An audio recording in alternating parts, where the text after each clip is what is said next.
안녕하세요. 뉴스반장입니다. 한동훈 씨, 아직도 꿈꾸고 있습니까? 대답은 안 했지만 지금의 작태를 볼 때 그는 분명 아직 꿈꾸고 있습니다. 총선 때 맛본 지지자들의 열광의 맛을 도무지 잊지 못하는 듯 보여지는 이제 일개 국민이 되어버린 한동훈 씨. 총선이 끝난 지도 12일이 다 되어가는데도 아직도 정신을 못 차리고 있는데요. 벌써 그의 마음은 2027년 3월 3일 대선이라는 콩밭에 가 있습니다. 저는 여러분께 호소합니다. 지금 우리 정부가 여러분의 눈높이에 부족한 것 있을 겁니다. 그렇죠? 제가 100일도 안 됐습니다. 그렇지만 그 책임 저한테 있지는 않지 않습니까? 여러분, 제가 여러분이 부족하다고 말씀하시면 이 97일 동안 어떻게든 바꾸지 않았습니까?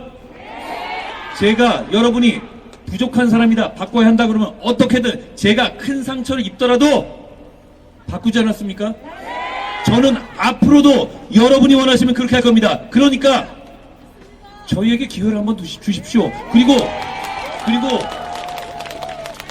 아무리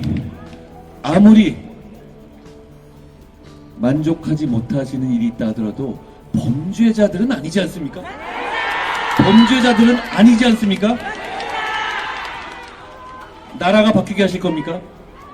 범죄자들이 여러분처럼 선량한 법을 지키는 사람들을 지배하게 두고 보실 겁니까? 여러분, 대한민국을 그렇게 두실 겁니까? 여러분, 그런데 한 번 더 기회를 달라는 말은 김희정에게는 가능한 말이지만 저는 그 말이 너무 억울합니다. 저는 정치에 나온 지 97일밖에 안 됐고 여러분은 아직 저를 한 번도 선택해 주신 적이 없습니다. 여러분, 저를 선택해 주십시오. 저를 여러분을 위해서 일할 수 있게 해주십시오. 저는 일하고 싶습니다.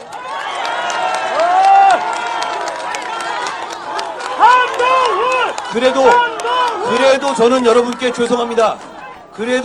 저는 여당을 이끄는 사람으로서, 집권 여당으로서 여러분이 정부와 여당에 부족하다고 생각하는 점에 대해서 너무 죄송합니다.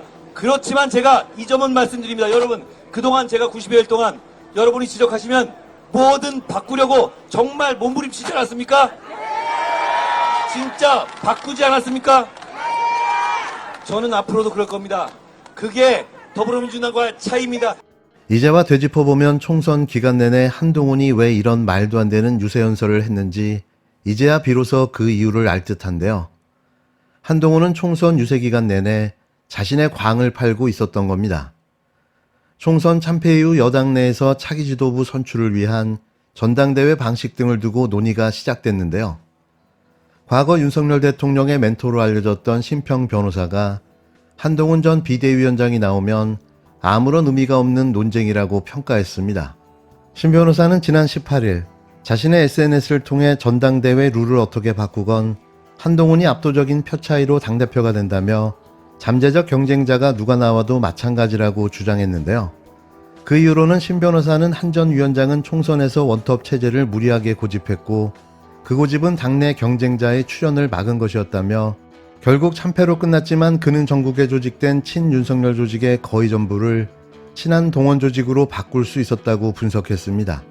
그러니까 한동훈은 이번 총선을 통해 국힘당 내 친윤 조직을 완벽하게 장악했고 이를 발판으로 당권, 더 나아가 대권까지 넘보게 됐다는 건데요.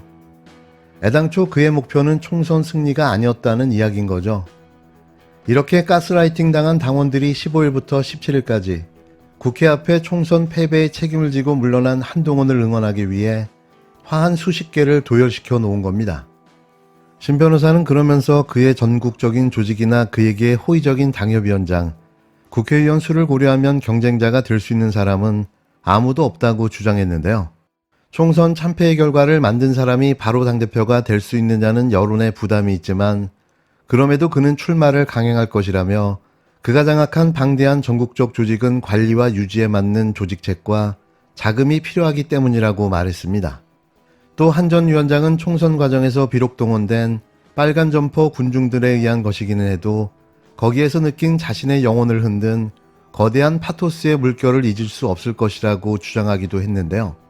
파토스, 페이소스라는 그리스어로 특정한 시대, 지역, 집단을 지배하는 이념적 원칙과 도덕적 규범을 지칭하는 말인데요. 쉽게 말해 대규모 군중들로부터 받은 지지로 인한 연민, 동정, 슬픔, 비애 같은 감정을 느꼈을 거라는 거죠. 이는 리더, 지배자, 통치자로서의 우월감을 말하는 겁니다. 신 변호사는 그의 당대표 출마를 막을 방법은 없나, 결론적으로 말하면 하나의 방법이 있다며 조국혁신당 조국 대표의 말을 곱씹어보면 그 모습이 어느 정도 보일 것일 텐데, 그런 경우에 처해도 그는 당대표의 꿈, 대권의 꿈을 버리지 못할지도 모른다고 말했습니다. 이는 조 대표가 발의를 공언한 한동훈 특검법의 추진을 거론한 것으로 보여지는데요.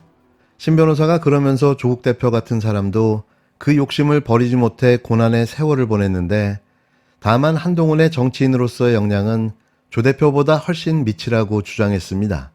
현재 여당 내에서 당원 투표 100%인 기존 경선 방식에 국민 여론조사 등 민심을 반영할 규정이 필요하다는 주장이 나오며 당권 주자들 간 신경전이 시작되고 있는데요. 당선인 모임에서 거기서 나왔던 그 모습들이 과연 반성하는 사람들의 모습인가에 대해서는 좀 의구심을 가질 수밖에 없었고요. 대통령실이나 너네 당을 봤었을 땐 너를 절대 찍어줄 수 없다고. 그러니까 송사리가 아무리 열심히 헤엄을 쳐도 고래가 잘못된 꼬리짓을 하면 그 송사리는 다 죽어나갈 수밖에 없어요. 당이 국민들의 눈높이에 맞는 그 공감 능력을 좀 상실했다. 소위 영남의 자민련으로 계속 남아서 이런 위기들을 계속 가지고 갈 것인지. 전당대 룰도 바꿔야 된다.